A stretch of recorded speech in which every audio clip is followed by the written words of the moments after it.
Hey, I'm going to reboot a video that I took in season 1. Stay tuned. I'll be right back and explain more on why I'm rebooting it. We'll be right back.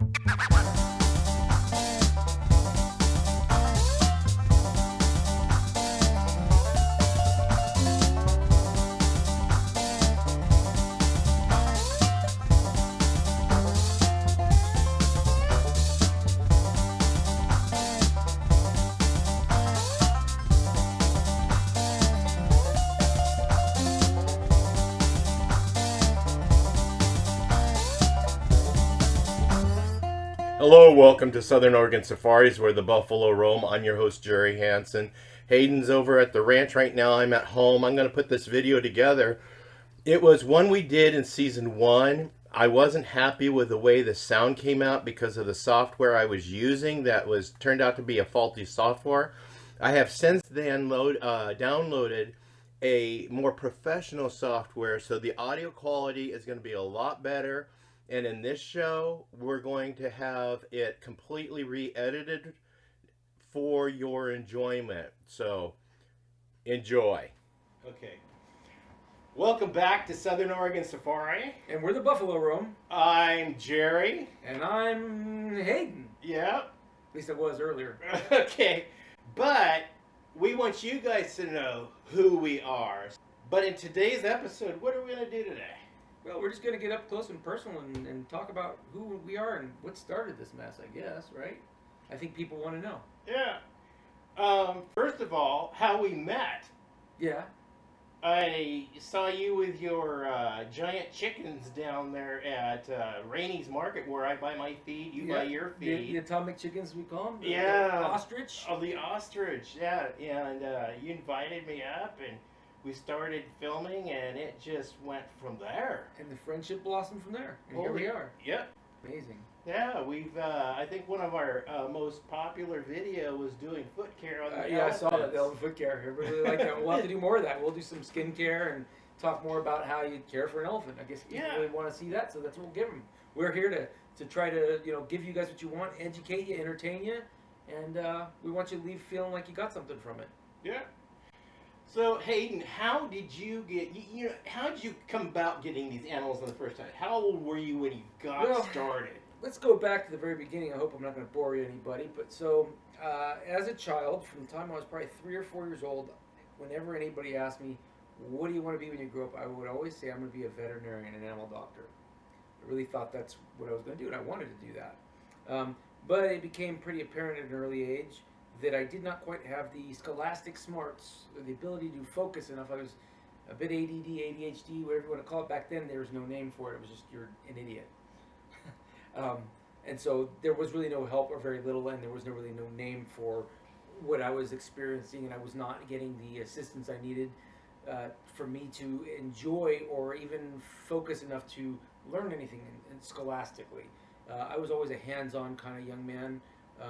If you put something in my hands and I could see it and feel it and touch it, I was a genius that way. I could problem solve and figure stuff out like very few people can, and I visualize things differently than everybody else.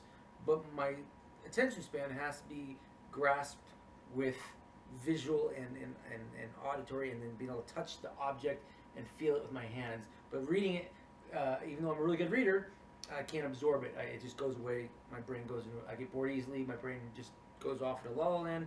And so I was doing very poorly in school. So it was apparent really early that there was no way in heck I was getting a veterinary degree. I was never going to make it barely. I obviously made it through high school, did not pass with flying colors. I struggled very hard, but I had some good people in my life, especially my welding teacher. We talked about that earlier. I was very much into all of the courses. I was in woodworking and metal shop, automotive shop. Those are the things that really textiles, yeah. Stuff that I could touch and feel. That's the stuff that I really focused on, and I was succeeding very well, excelling very well in those programs, but doing very poorly in the basic scholastic stuff. I mean, mathematics was not my thing. I was actually really good in English and geography. History, I was a little bored with history, which is a shame because now I love history. And it's funny, as you get older, I've learned to love certain things that I really despised when I was younger. But I learned to I'm cope. guilty with that too. Yeah, but I've learned to cope. I coped on my own. Nobody really gave me any assistance as a youngster, and so as an adult, I really learned to cope. And I really feel like if if there was some assistance given to me back then, and I was maybe diagnosed with something, not that I needed a label, but just they could have said, hey, you just need this to do this to figure these things out, and that'll get you through. So anyway, I'm rambling, but the bottom line is, it was very apparent early that I was not going to get into vet school. So you found a creative way to rechannel your ambitions. Pretty much, it happened by accident, I'd say. So, well, not really, but I was working at a vet clinic from the time I was probably 13 or 14. My parents, we were the second largest llama breeders in the nation for 13 consecutive years. And because of that, we met a lot of interesting people along the way. We knew ranchers that had ostrich, we knew ranchers that had camels. There was a lot of exotic ranchers out there back in the day, and we were bumping into these people and meeting these people. My folks were also very tied in with the local veterinary clinic, which is in the Loomis Basin, which is by Sacramento. And I became very good friends with one of the owners of that clinic, and he kind of took me under the wing. He was another mentor of mine, along with my shop teachers and stuff. Jack Chelkin, my metal teacher, I shout out to him. He's probably the most amazing man and a very good father figure to me as a kid. He really kept me on the straight and narrow and taught me a lot. But this veterinarian, Rick Fry, kind of also did the same thing for me, and he took me under the wing, and he let me do a lot of stuff and showed me a lot of stuff, and he was just really good at showing me without letting me get bored. But anyway, working at a vet clinic from a very young age. My parents also, we had llamas and alpacas that sometimes would go to UC Davis Medical Center. There was a veterinarian there that ran the show there. He took me under the wing a little bit and showed me some stuff. So I was really focused on that, even though I knew that was not the direction I was headed. I was still very into that. I really loved the veterinary medicine aspect of things. And science was one of my favorites also. But anyway, so in the vet clinic working, in all the associations and clubs that had the word animal in it, whether it was 4-H, FFA, any kind of thing that had to do with animals, I was there. And I buried myself in that. My father, we were ranchers, so my father really had a very strict working policy, and he taught us, I'd say, good work ethics. And I was always a hard worker, so I was never scared of work or getting dirty. And I also was operating heavy equipment because my father had the ranch, and so I was operating backhoes and lots of tractor work and stuff like that. So I had, as far as, I had an all-around education outside of school, fencing, painting, whatever it was. And a lot of it was just because we were ranching. My father was working his business, so he left me and my younger brother basically to run the ranch. And we had a lot of animals. We had a lot of responsibilities ever since we were 12 years old. I remember being 12 years old and then bringing home a tractor and saying, plow the field. And I'm like, I don't know if I know how to work this machine. He goes, you'll figure it out. I don't have time to show you. Figure it out. And he would be on his way. And my brother and I would look at each other and scratch our head and go, well, okay, let's see if we make this work. So that was kind of interesting. Not probably the best way to teach a young man, but it was a sink or swim. He kind of threw us in the pool and said, swim or you're going to drown. And so that was and you survived. I survived all that. Yes, I survived all that. Sorry, my little itch on the nose. Anyway, so all the clubs and programs, they had animal in it. And then I was in a regional occupational program for animal care at 15 years old, freshman year of high school. And these people came into my class with chimpanzees. Oh. And so it turns out that this family, husband and wife team, their whole life was caring for a family of chimpanzees. And they worked at a famous animal park for many years, and then they went out on their own and had started their own little chimp family. And they had all the licensing in the facility, had an amazing facility. And they started getting into movie work. First they started out doing educational shows, and then they started to supplement because that wasn't bringing quite enough money. They started doing film work, so they were doing the shows and the film work. And so they came in my classroom. I was like, holy moly, that's amazing. They're doing film work, and the light bulb went off. Ding! Well, hey, I want a career with animals. That sounds like something right up my alley. So they basically told me, hey, you're under 18. Insurance isn't going to allow it. This is a dangerous, dirty job. You're not going to want to do this. You really should find something else. I mean, they did everything they could to possibly discourage me from it because they get a million people that think they want to do it, and within a couple days they're like, this sucks. It's too much work. It's filthy dirty. It's just people don't realize it just seems very exciting at the beginning, and the honeymoon wears out real quick when you're working like that, and it's just really long, ridiculous hours. But they kept trying to push me off, and it turns out that they didn't live far from my home. Oh, I found that that's out by convenient. accident. See, I was very convenient. So I jumped on my bike and show up to their house. I, cleaned their garage, cleaned their rain gutters, washed their windows, painted the eaves on the house. I mean, I did everything, and they kept saying, it's just this is not for you. You're too young. This is too dangerous. You need to find something else. Well, it turns out then they had some problems with some of their cages, and they were trying to search out a welder, and it was like a Sunday, and I'm like, well, I weld, and they're like, well, why didn't you say so? I'm like, well, I thought I did, but okay, I weld. So I started fixing some cages and stuff, and then I became more and more useful to them, and they realized that it was not I was not going to be a liability as far as like I was a good listener, I was going to follow their rules, and I was a hard worker, and I wasn't scared of getting dirty. And so they kind of took me under the wing. We just became very good friends, and within no time, they actually even before I was 16, even they said, "Hey, do you think your mother would let you raise a baby chimpanzee in the house? Because we have a couple babies right now, and we don't have enough people to care for them, and we don't let just anybody do this. This is a big deal. This is like a very big deal. They don't trust very few people to do this type of thing, because it's a precious little animal, and and it's a liability too. So they don't just hand these things off to anybody that wants to take care of a chimp." So I was like, I'm pretty sure my mom would totally go for that. And so I talked to my mom, and she was excited. So we raised a young chimp in the house for a year, and that was really exciting. Was having a big, like a little furry brother. It was kind of neat.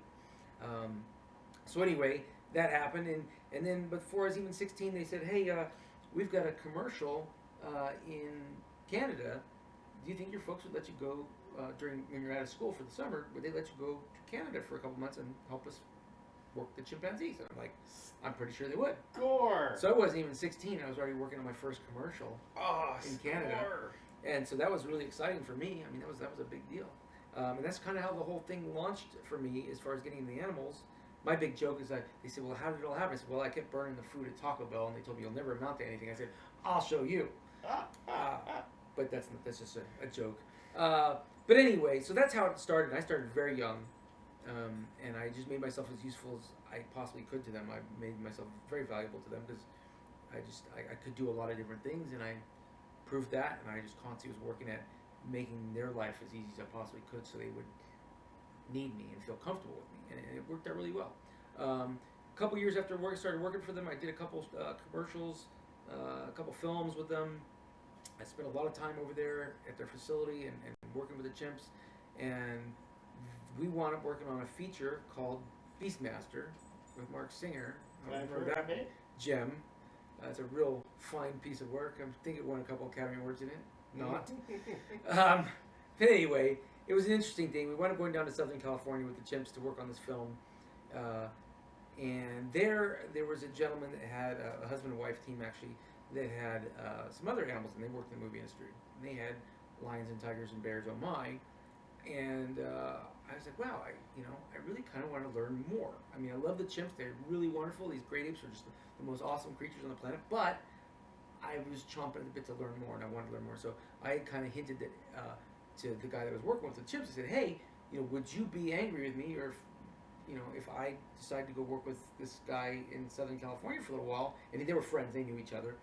And can you put in a good word for me? And he goes, sure, I think it's great. I think you should learn more stuff. Especially because the work was a little slow at the time. He goes, learn more, so that way you'll be a necessity to more people. So he went and talked to that guy, and the guy said, sure, yeah, I could use his help. So I wound up moving down to Southern California from Northern California. I was kind of thrown into the lion's den right off the bat. I had very little experience with big cats and those types of animals. And it just so happened when I got there was a political meltdown that went on in the infrastructure of that business, and the trainers that were there were not getting along, and a lot of them left at the same time. Oh. And it left the gentleman that owned the facility with very little help at the time, and he had a whole bunch of projects coming up, all these films coming, he had all these animals to take care of, and he's like, okay, well, I don't have time to really show you much, but you're going to basically be running the show because I have to go to Africa, and I'm traveling all over the place to do these shows. You're going to stay here and take care of this facility, and you're going to take care of the jobs that happen here.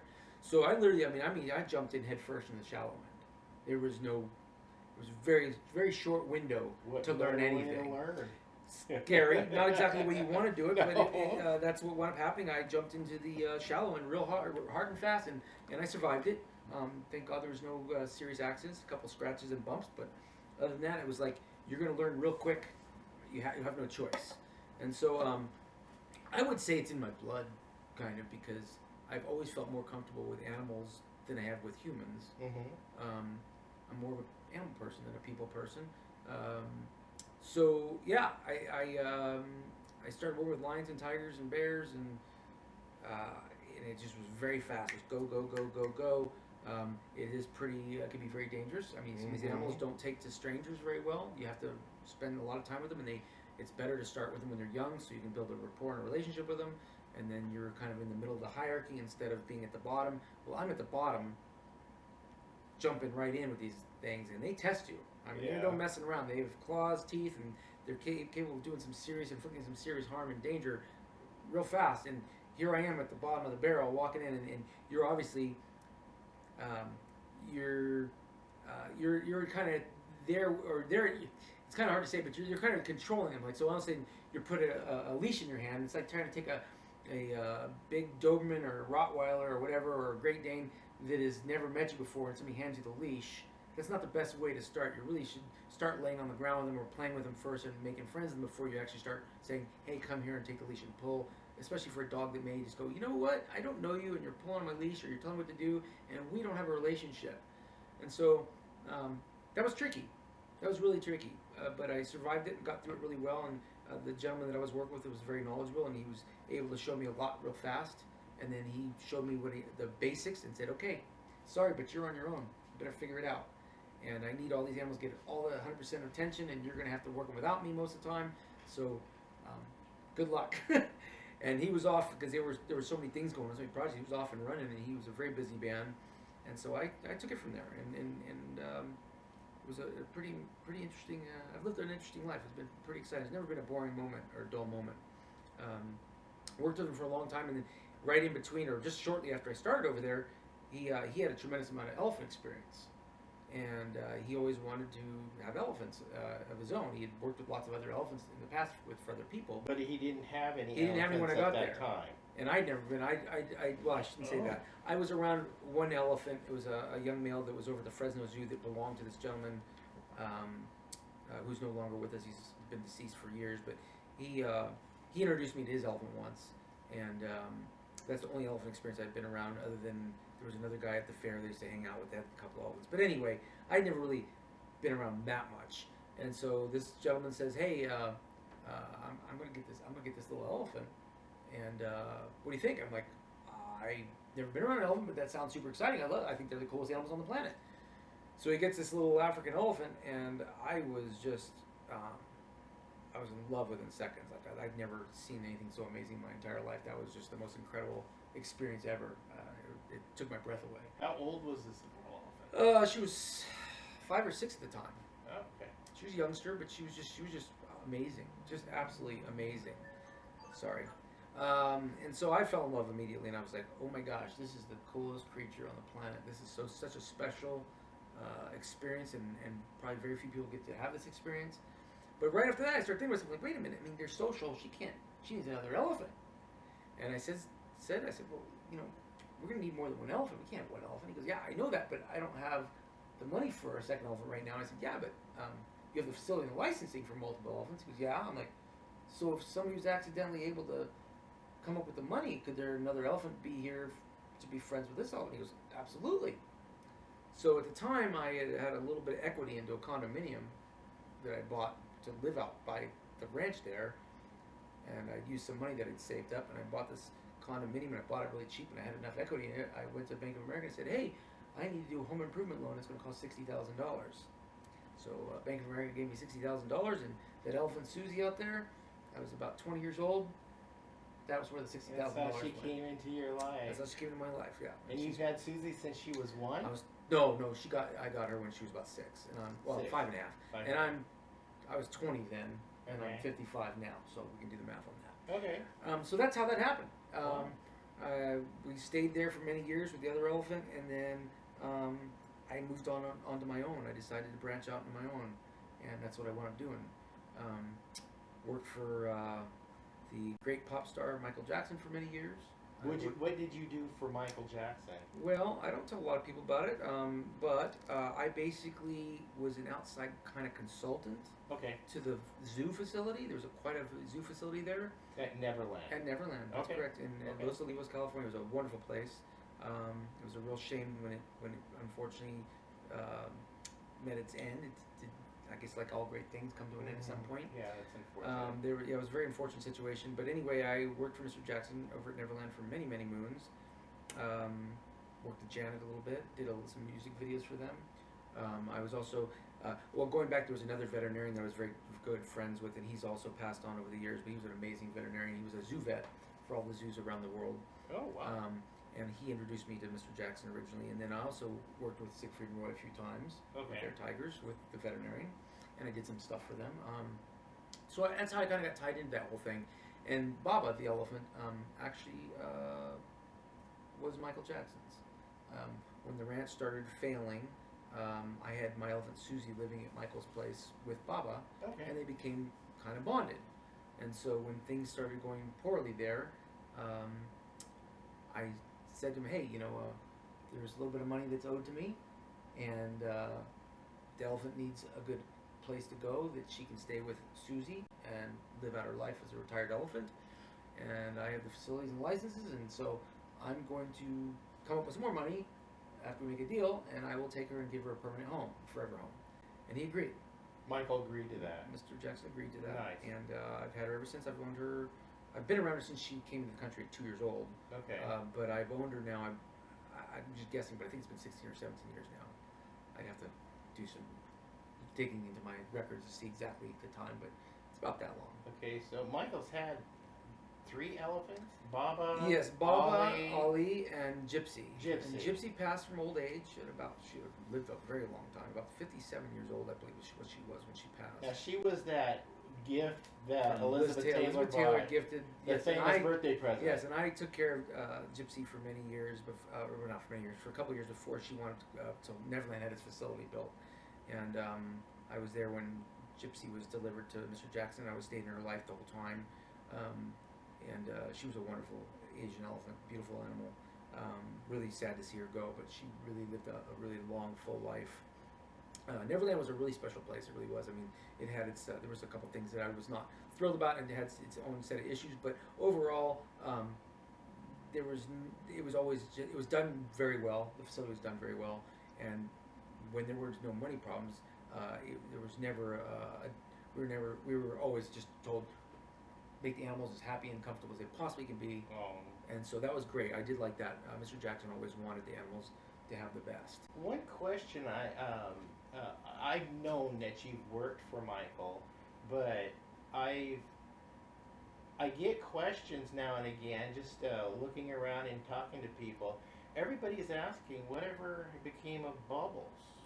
Bubbles the chimp is in a sanctuary, and I don't remember what state it is, but he's been in a sanctuary for quite some time. Sorry, I apologize. Go ahead, we'll just No, cut. it's just an alarm. Okay, speaking of Bubbles, I looked that up the other day before I did this interview, and I found out that, yeah, he's in a sanctuary. He paints, and they sell his paintings. Yeah. So he's in a sanctuary, and I don't remember what state it was. I was involved with some of the animals getting placed in sanctuaries when the ranch closed, but Bubbles was placed way before that. Okay. And so I was not involved with that one, but I do know that he's in a sanctuary, and it's supposedly a really nice facility. Good. Good and to all hear. the animals went to nice facilities. I mean, they all went to good sanctuaries. I was involved with some of the orangutans being placed. The tigers went to Tippi Hedren over at Shambhala, the Roar Foundation. Okay. So yeah, we did our best to make sure everybody got the best homes we could find. I wasn't involved with all the homes. Some of them I was outvoted on. But overall, Mr. Jackson said, look, the animals need to go to the best homes possible. Unfortunately, there were more chiefs than Indians.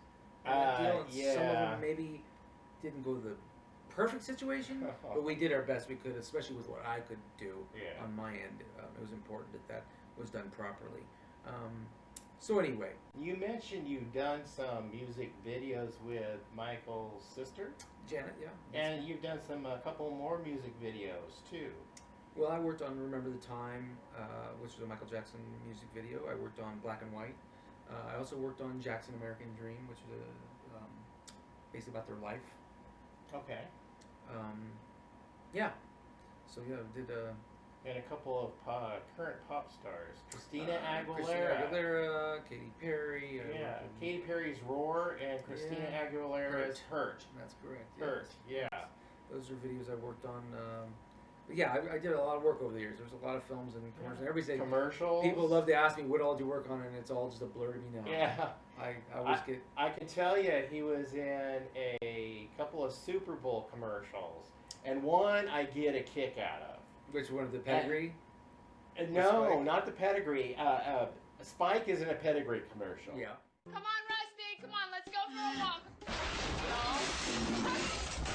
Rusty! This one right here. Oh, you're talking about the Super Bowl with the cheetahs? Yeah, the The Super Mountain Bowl, Dew. the Cheetahs, the Mountain Dew bad cheetah That's commercial.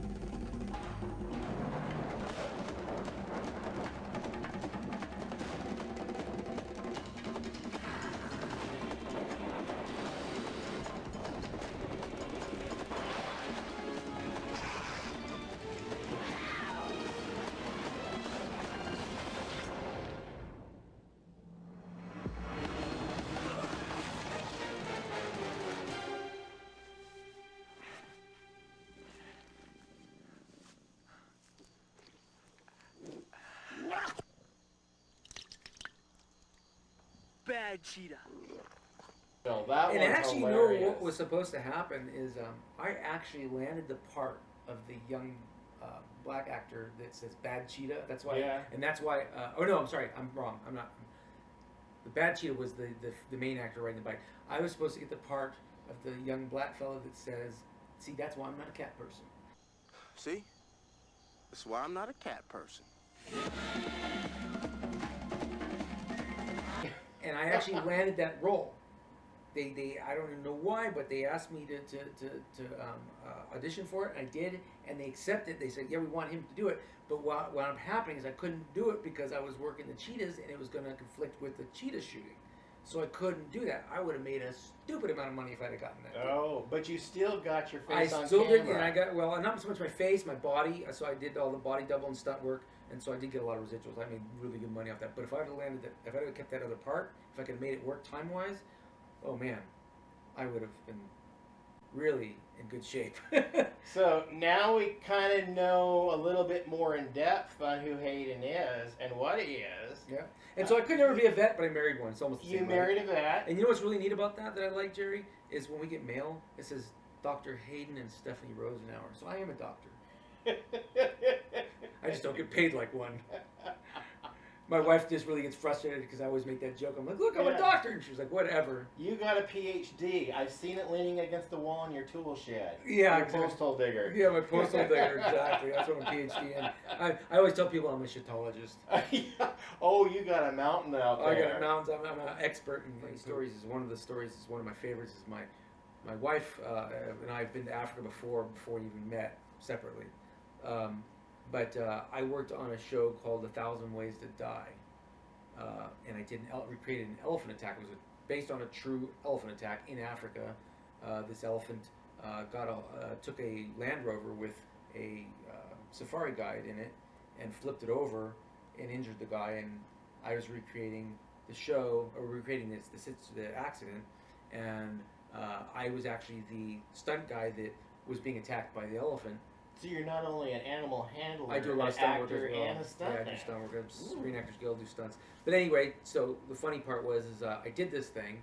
Never really discussed. I really rarely discussed with my family what I've done during the day because there's just we at the end of the day we're wore out. There's really hi, goodbye, here's dinner, love you, good night, and we don't really talk about a lot of that stuff. But 6 months or so go by, and all of a sudden I realize, oh wow, look, this thing I did, the recreation I did of the elephant attack is on the television. And I turn it on the volume, and my wife's sitting there looking, and she's watching for a minute, and I'm watching. My daughter was young, we're watching it, and my wife all of a sudden kind of turns red in the face. She goes, oh my gosh. I'm like, what? She goes, well, the guy that you recreated, the guy that you're playing the part of the guy that was attacked, she goes, I dated him. So it turned out she had to call him and tell him she dated him when she was living in Africa. The guy that I was, Oh no. the guy that I was playing was actually her boyfriend when she many years before when she was living in Africa. How weird is that? Weird. You know, that's a coincidence that your wife dated the guy, the character you were playing. It's Can like, you talk about whoa. awkward? Like that's Yeah. She actually called him in Africa to tell him, hey, my husband played you, and he was injured really bad. I mean, he had punctured lungs and everything. I mean, He's okay now. He's okay, but that element really messed him up.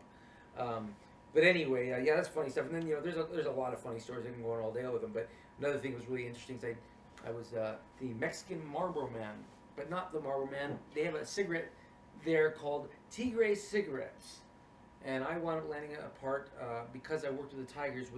Their whole thing is they wanted this cowboy type that looked like the Marlboro Man. They like to copy what we do.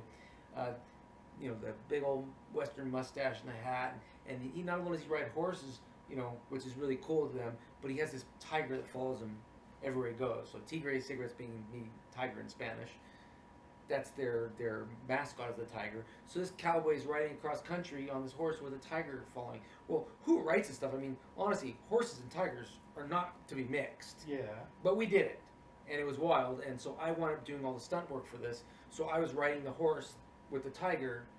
And so what wound up happening is that the campaign grew so quick and so well, and it was so popular, they contacted me and said, hey, we want to continue using you for our guy. We want you to be the guy, the cigarette guy, for Tigre cigarettes.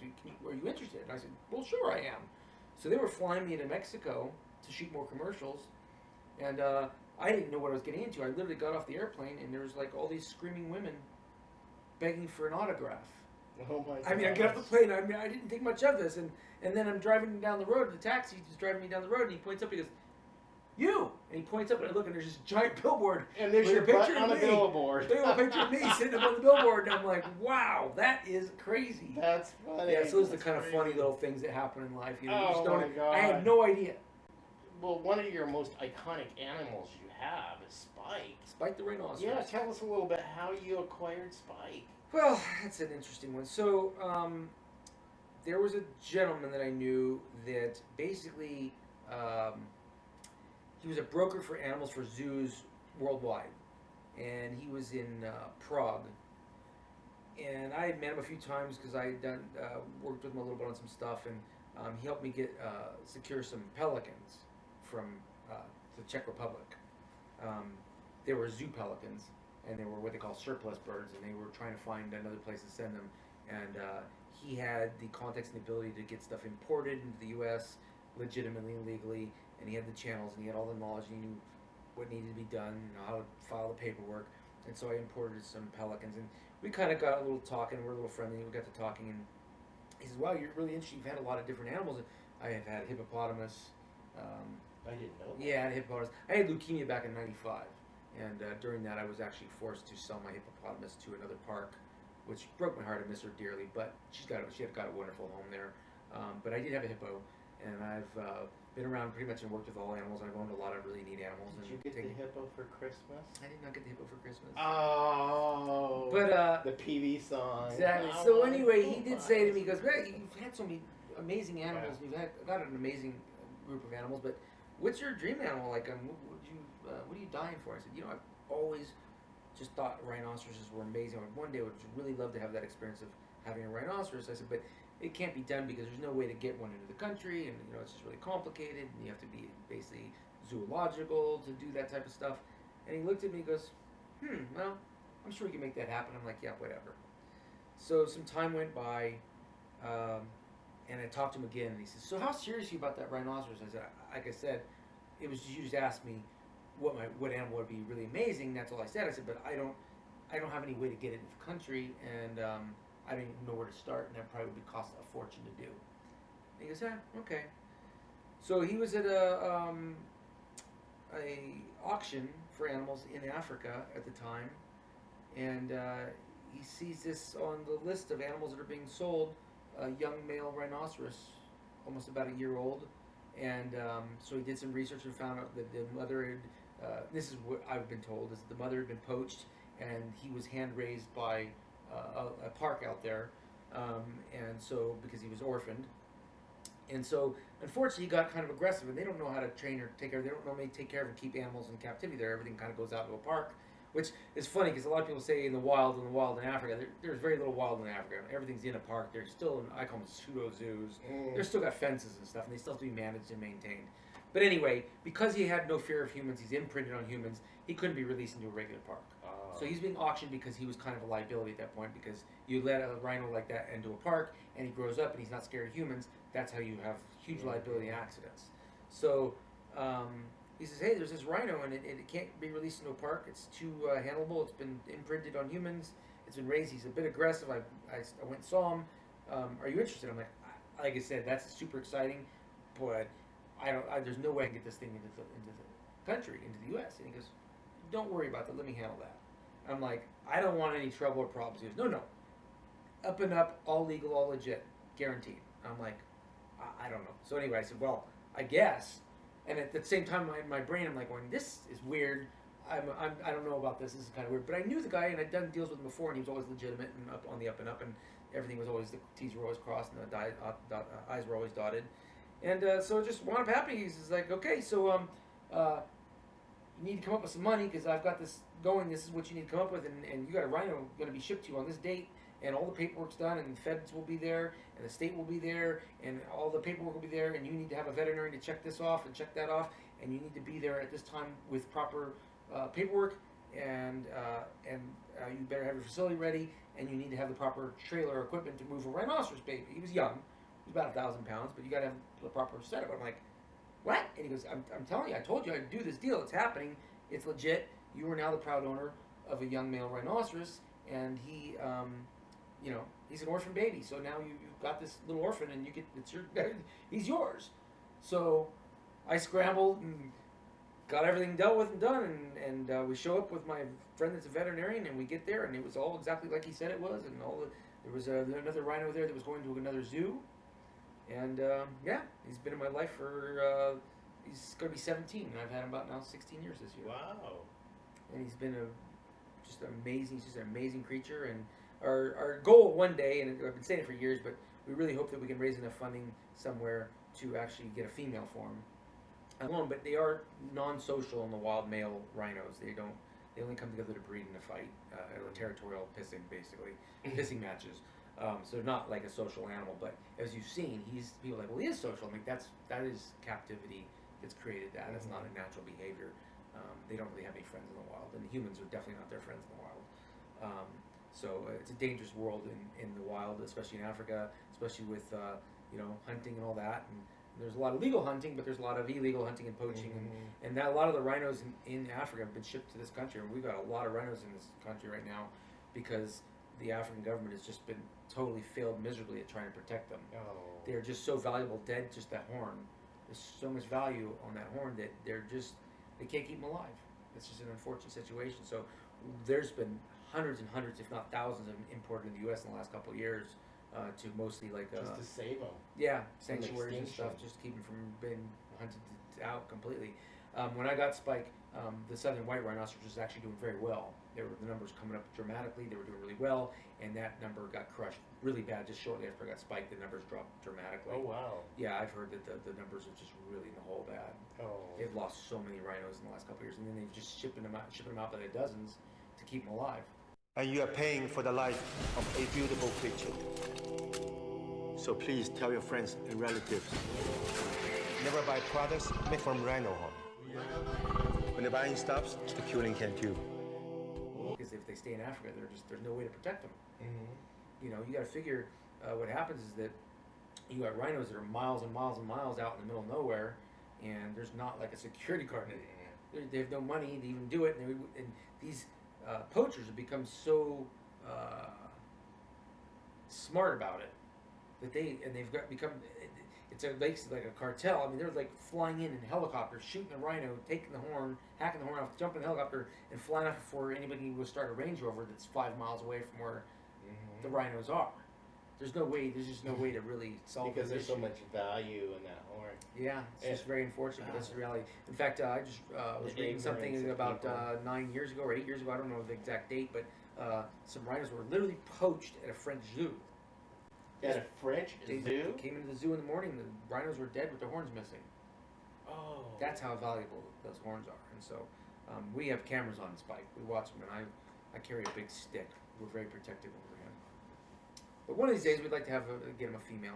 He wouldn't be able to live in the same pen with her, but they can have special courtships and visitations, you know.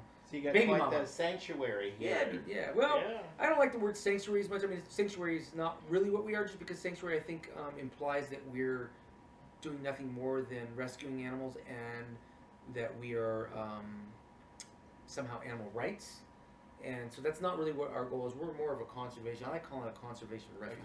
We're really, my wife and I, she's a veterinarian, so we're really about conservation and trying to save species and help species. So we've been working on nonprofit stuff. We're really, that's our goal, is to do a lot of philanthropic conservation work and try to help different species of animals that are very near and dear to us. So Cool. yeah. Cool. So that's about it, guys. And that's kind of that's kind of the story.